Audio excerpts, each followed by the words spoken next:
Well, good morning, good afternoon, good evening, whatever time it is, wherever you are tuning in. Thank you for joining me for this episode of Brahma Viharas Equanimity. This is just a discussion and a kind of a Q&A on the topic of equanimity. So I won't be guiding a meditation today. This will just be kind of a brief chat, if you will.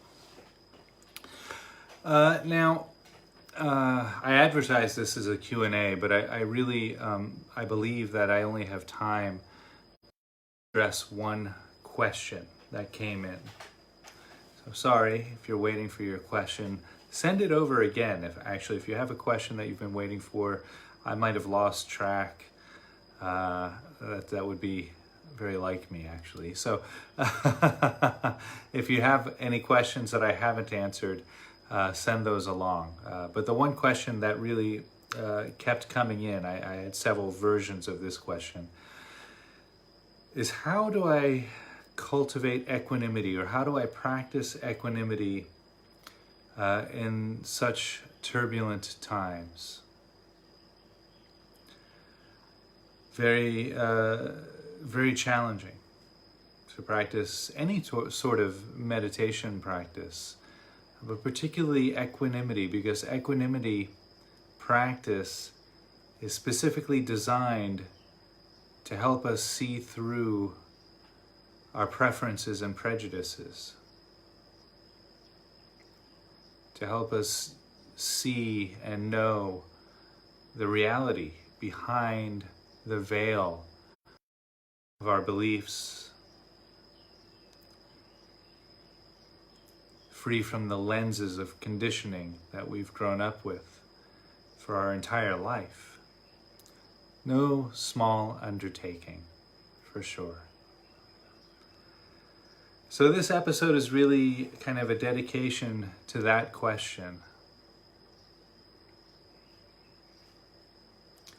So I'm going to start here by reading a poem from a monk, Monk San. This is a kind of a famous poem in the Zen tradition. I believe it was composed around the 10th or 11th century in China. This is called the Faith, Mind, Prayer poem.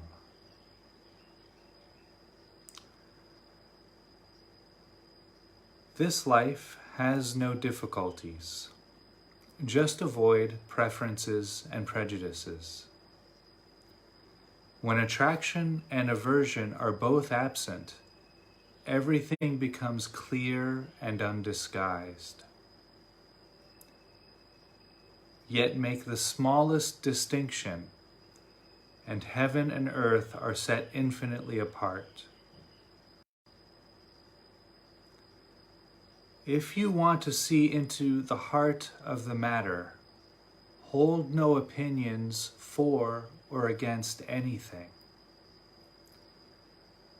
For to set up what we like against what we dislike is the disease of the mind.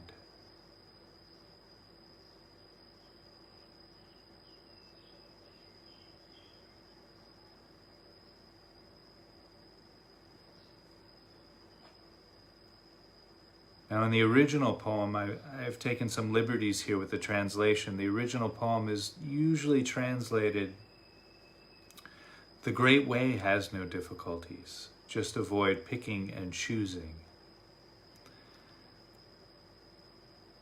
But when one takes up the practice of meditation or the practices of growth, contemplative practices, there's really no difference between our life and those practices. Our life becomes the practice itself. And so just there is a hint on how we can start to practice equanimity. Because when we meditate, we are taking time to look at our mind, to watch the thoughts arise, watch them go. And we don't judge those thoughts. And so in that non-judging, we're avoiding preferences and prejudices. We're allowing the thoughts to come up. We say, oh, I'm thinking, that thought will dissolve. We don't say that's a bad thought, that's a good thought, that's a right thought, that's a wrong thought. We just let those thoughts come up and dissolve. So in a way we could say, this mind has no difficulties.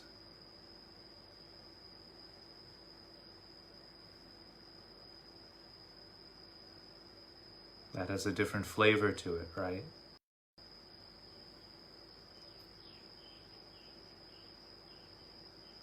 So when we start entering down a path of preference and prejudice, attraction and aversion arise.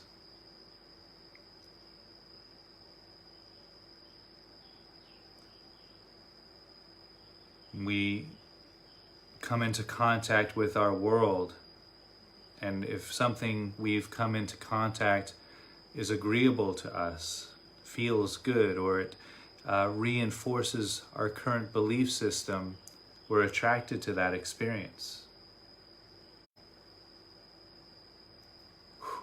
Preference. Then difficulties start arising because we cling to those experiences. We want more of that.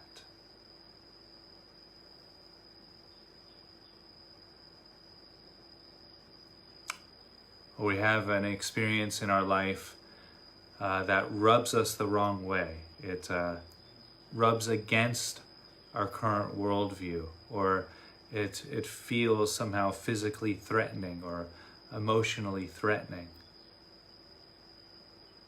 Aversion arises. We push that away. More struggle. Again, arising out of preference and prejudice. So this life, or the great way, or this mind, has no difficulties. Just avoid preferences and prejudices. When attraction and aversion are both absent, everything becomes clear and undisguised.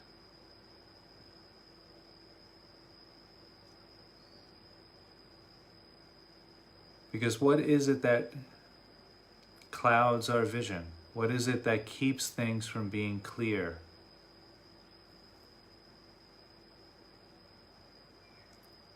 I want this, I don't want that. That shouldn't be happening, this should be happening.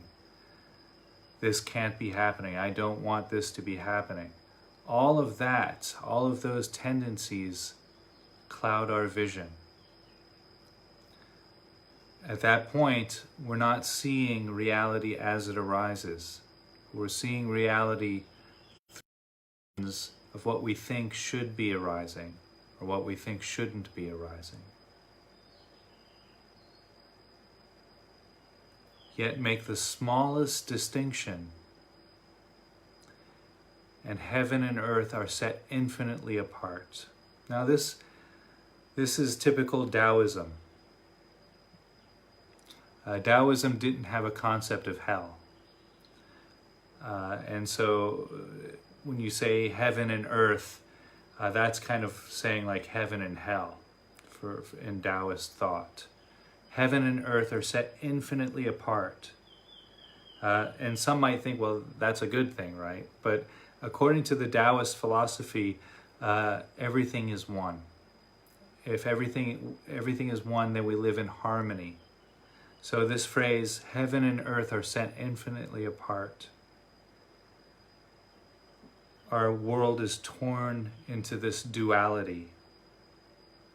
We have heaven on one side, attraction on one side, and earth on the other, aversion on the other. And so before we make the distinction, before we start picking and choosing, liking and disliking, this or that, we live in this harmonious union of a oneness. And as soon as we make the slightest distinction, that's torn apart. And we start chasing that attraction. We start falling into desire. We want this. Or we start pushing away what we don't want. And there is struggle, and there is division, and there is violence. If you want to see into the heart of the matter, continues the poem, hold no opinions for or against anything. Wow. That's challenging.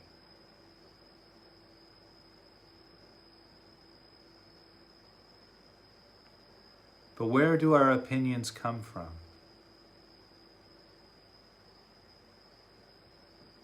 Are not our opinions given to us through our cultural conditioning, through our education system, through our upbringing, from our parents, from our social media experiences, from entertainment? Again, the lens that we experience the world through is not the world.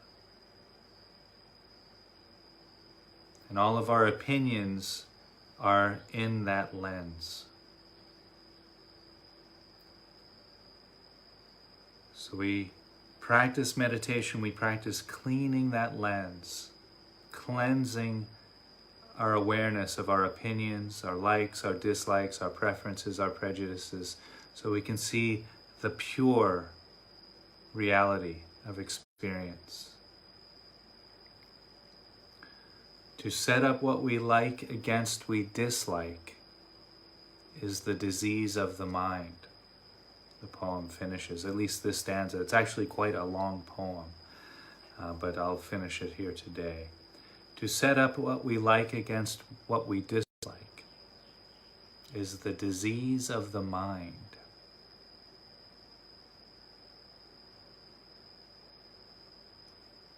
And this is what we're doing all of the time, right? We walk outside and it's 105 degrees outside. Oh, I don't like this heat. But right there, if you let the mind just settle for a moment, you rest into the sensation of the hot air and sun beaming down on your skin.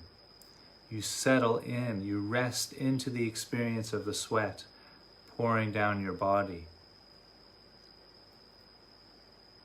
And in that resting, there's no more preference and prejudice. In that resting, there's no like or dislike.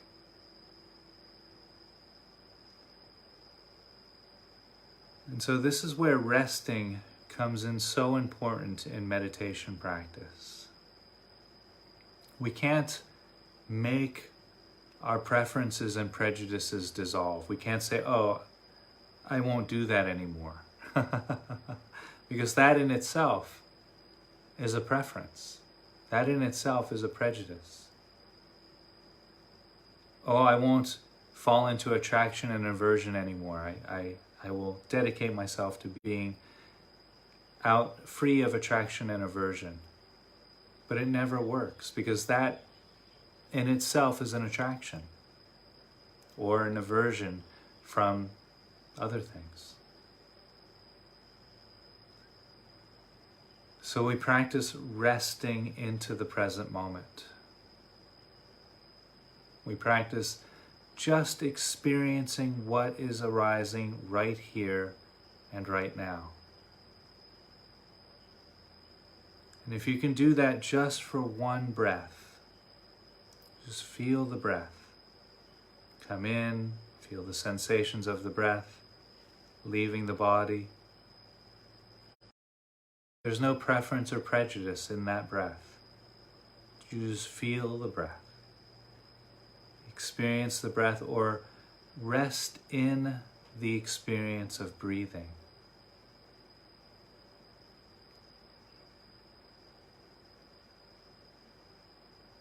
And then as soon as the mind says, oh, this is boring, or oh, this breath is too short, or this, then you see, right? You can see it in that moment very clearly how the mind creates our difficulties. Each time we create an attraction, oh, that was a nice breath, or oh, this is a comfortable shirt, oh, his voice is so nice. We're falling into attraction, we're moving away from the present moment. It actually gives us our experience of time. That's a whole nother topic. But when our mind creates our experience of time through pursuit of attractions or by pushing away aversions. When we're completely at rest, we're completely in the present moment. Now, how does one cultivate this ability when things are so divided? I mean, our media, at least the media that I can see, is pitting human against human through our ideologies, through our belief systems. So I recommend circumventing that. And this can be done simply by recognizing that you are the same, I am the same, we're all the same being. Now that might sound like a spiritual attitude, but let me explain this very quick practice and how this can be seen. So you're looking at the screen right now, right? Hopefully you're listening to me and looking at me. Now just recognize for a moment that if you had been born when I was born on the same day, 1972, December 12th, to the same parents, in the same house in Brooklyn, New York, you had the same education growing up, you had the same parental upbringing, the same experiences,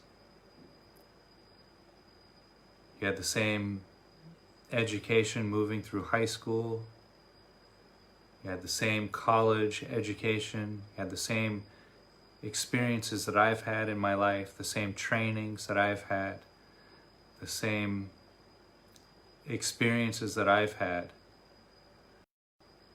then you would be saying the exact same things that I'm saying.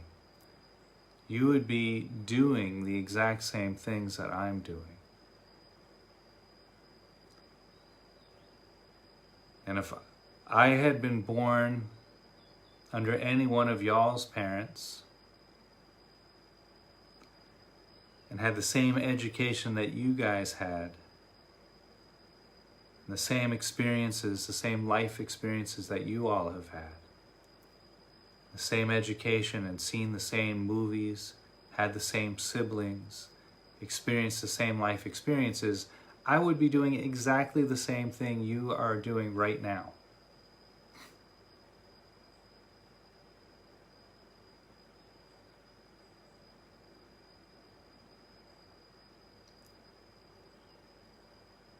And so when we see something disturbing on the news, or we see somebody doing something, say, that's terrible.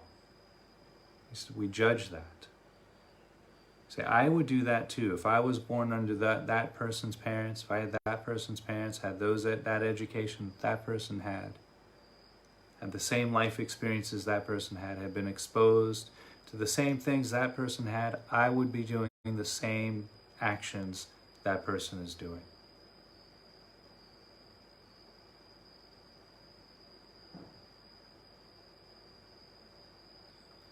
And for me, I like to watch the news because I like to keep updated on what's happening.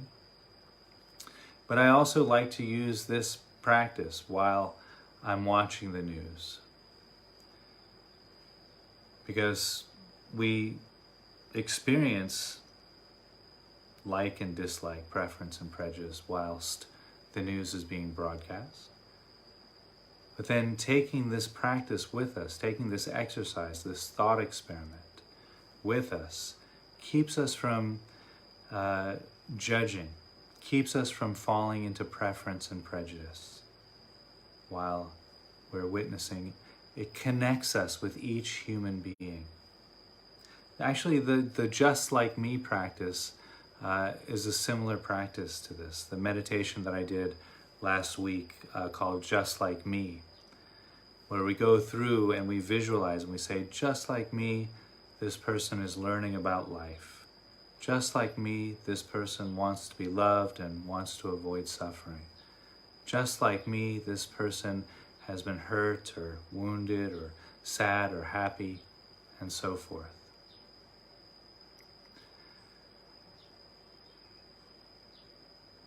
And so these types of practices help us to start to cultivate a sense of equanimity.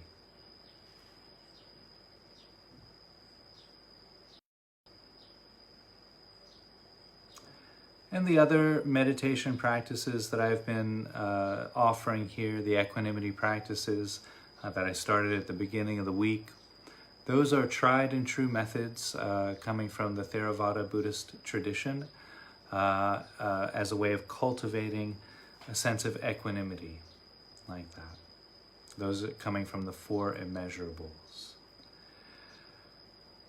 And the practice of mindfulness, where we just rest with our breathing, following the thoughts, and then each thought that arises, we say that's just a thought. We don't judge the thought right or wrong, good or bad, light or dark.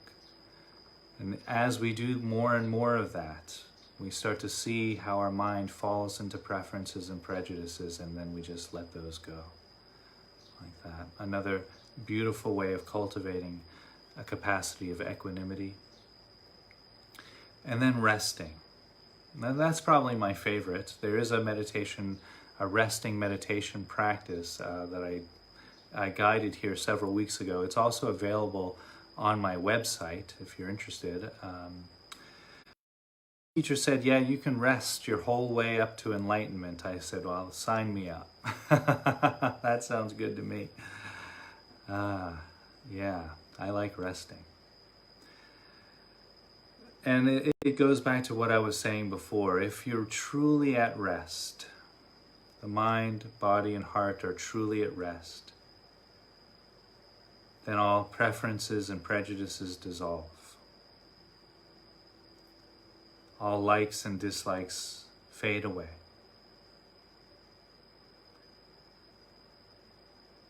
And then when something arises that you notice you're resisting, or something that arises in your body, in your mind, in your heart that takes you out of the resting, you can ask yourself, how can I rest with this? And you can do this again while you're watching the news. Maybe take a few breaths, maybe sit for 2 or 3 minutes, allowing the body to rest, the mind and heart to rest, and then turn on the news. And each time an image or a story or a dialogue comes up on the TV that takes you out of the resting, how can I rest with this? Now perhaps something is shown on the television there, or you're reading the news, perhaps you see something that resting, it's not possible in that moment. That's fine. That's where compassion comes in, self-compassion. Oh, I can't rest with this. Then you might want to turn the TV off or go back to just breathing, turning the television off, turning the news off, and just coming back to the resting, and that's fine. We all have our boundary lines. We all have that too hot zone. And so if images come up that we find impossible to rest with, or thoughts arise that are too hot to rest with, there's nothing wrong with that. So we let those go, and we come back to the breath, come back to the body, come back to the present moment. You can try again, or that might be enough practice for you that day. And you just get up, make a cup of tea, go for a walk, whatever it is that you do to recalibrate. But one of the great things about resting practice is that if you really maintain a diligent resting practice, you will slowly start to be able to rest with more and more of experience. And you will never get more, if you don't push, if you keep that resting, you will never get too overwhelmed. Because then you become sensitive. You start to get overwhelmed and you stop. Because now you're not resting. And so making resting the practice, making the resting the borders of the practice, and then each time an experience takes you out of the resting, you're not resting anymore, you're not practicing anymore. So then recalibrate, come back to the breath, come back to the body, come back to the sounds, try again, or get up and do something else like that. And so slowly, gradually your awareness starts to get larger and larger and larger. You can rest in more and more of it, whatever's arising in experience.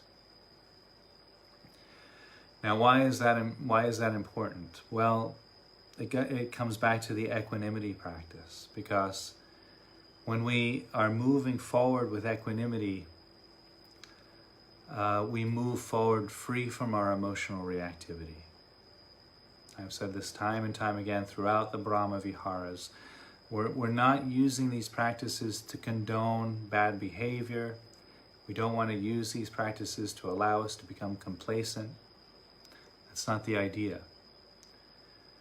The idea is that we allow ourselves to develop this equanimity, or this resting, if you will, so that when experiences arise that we feel or we sense are out of balance, then we rest for a moment. We allow the reactivity, if it's anger, sadness, depression, whatever it is, rage, lust, whatever it is, we allow that to arise. We see it for what it is. It's just a passing experience.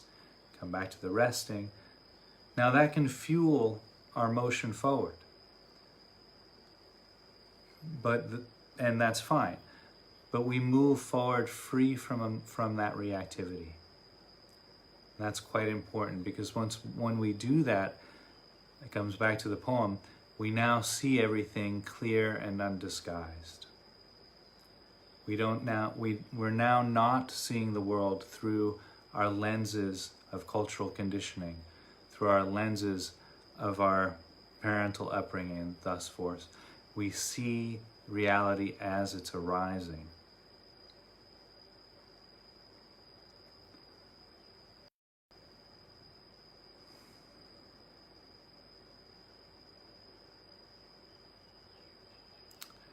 Challenging times, but it is all grist for the mill.